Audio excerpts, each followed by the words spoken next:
back to the show. Now, because of the COVID crisis that we have,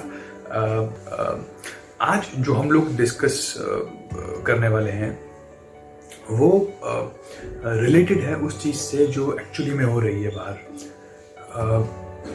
It's COVID crisis. You know, everybody is really scared, has anxiety. What is going to happen now? What is going to happen next?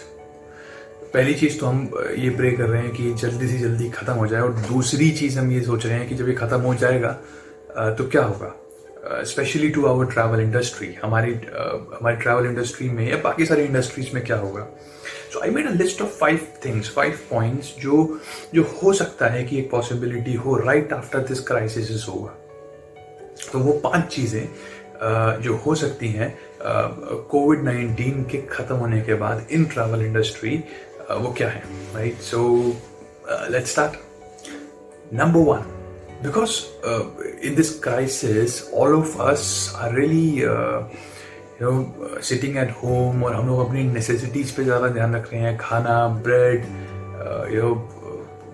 Pulses and wheat and everything. तो हम लोग क्या है ना, हम लोग ज़्यादा जितना भी सेविंग्स था, जितना भी सब कुछ था, वो सब कुछ अपनी नेसेसिटीज में लगा रहे हैं.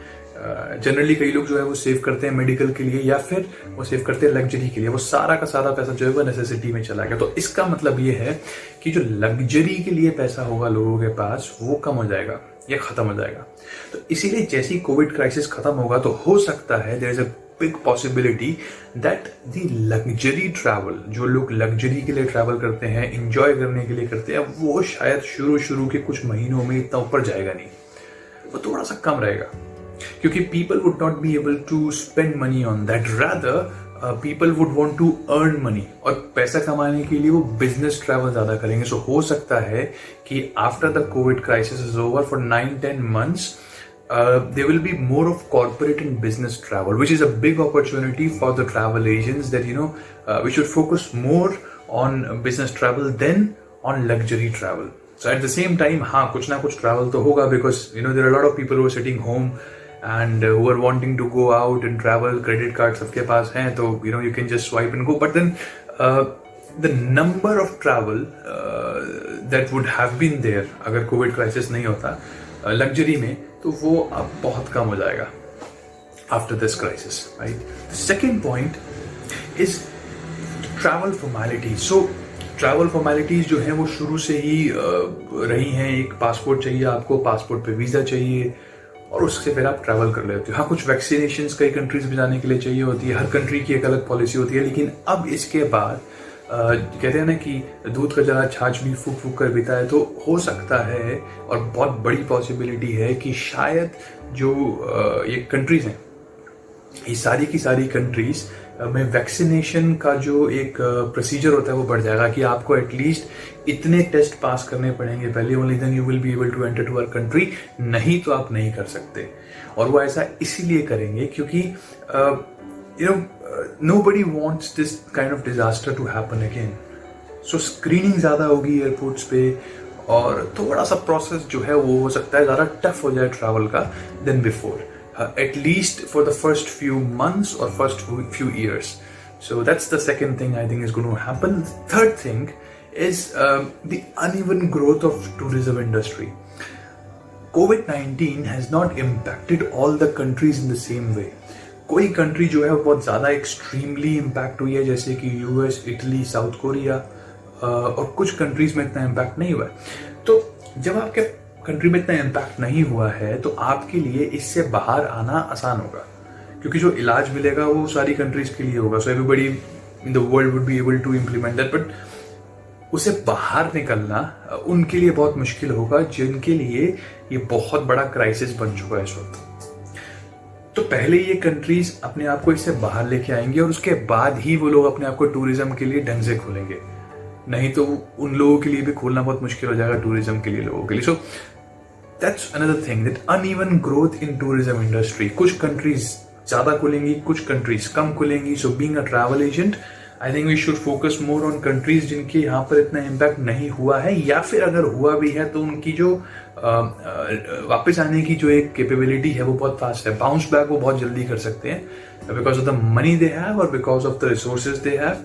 तो I think we should focus कि हो सकता है कि बहुत ज़्यादा चेंजेस आ जाए ट्रैवल के अंदर इस चीज़ को लेकर के, कि अगर थाईलैंड के अंदर ये बहुत ज़्यादा बढ़ जाए तो हो सकता है कि थाईलैंड का टूरिज्म जो है वो शिफ्ट हो जाए दुबई में, या फिर वो शिफ्ट हो जाए वियतनाम में, या फिर वो कहीं और. So we need to predict that, we need to see that, get into it and see the things, right. चौथी चीज जो है ये थोड़ी सी कंट्रोवर्शियल है. It is about the Chinese. So the Chinese people have been involved in creating a lot of viruses, intentionally, unintentionally. कि कई वायरसेस जो है मैंने पास्ट के पढ़े जो चाइना से. सो 2002 के अंदर जो है सार्स आया था. अब सार्स भी काफी सिमिलर बीमारी थी और वो भी बैट की वजह से हुई थी, जैसा इन्होंने अभी तक प्रेडिक्ट किया. तो उस बीमारी के अंदर जब वो बीमारी फैली तो वो करीब 26 कंट्रीज में गई थी, लेकिन उसका लिमिटेड स्कोप था, वो फटाफट खत्म हो गई थी कुछ टाइम के अंदर. लेकिन वो बीमारी भी चाइना से आई थी. 1918 में एक फ्लू आया था, Spanish flu, and that was around the first world war. और वो स्पेनिश फ्लू जो था वो भी as per the reports and research वो आया था चाइना के नॉर्दर्न पार्ट से. सो and that killed crores of people. And now again we have China coming up with a new disease, intentionally, unintentionally. That's a debatable point. My point is people would not be able to forgive China very easily now. बहुत मुश्किल होगा लोगों के लिए China को अब इसके बाद माफ करना. Then number 5. अब ये जो पॉइंट है ये हो सकता है, इसकी सबसे ज्यादा पॉसिबिलिटी है होने की, ये है the sale of travel insurance. So जब भी हम एक बुकिंग बनाते हैं उस बुकिंग के अंदर लास्ट में ना एक पॉइंट होता है, एक बॉक्स होता है जहां पर वो बोलते हैं would you like to buy travel insurance with us और नॉट. और जनरली हम उसको छोड़ देते हैं, हम कहते हैं कि कौन ट्रैवल इंश्योरेंस को खरीदेगा यार, क्या फर्क पड़ता है. लेकिन अब इसके बाद हो सकता है मेनी पीपल अमंगस्ट अस, आप मैं हम लोग जब भी कोई बुकिंग करेंगे ट्रैवल की, फ्लाइट की या क्रूज की, so we will make sure कि we must have an insurance that if something happens to us our family should be secured behind, और if something happened to us we should have an insurance for the medical treatment. So that's one thing that I strongly believe is going to go up. So ये थे 5 points that I thought might happen right after this crisis is over.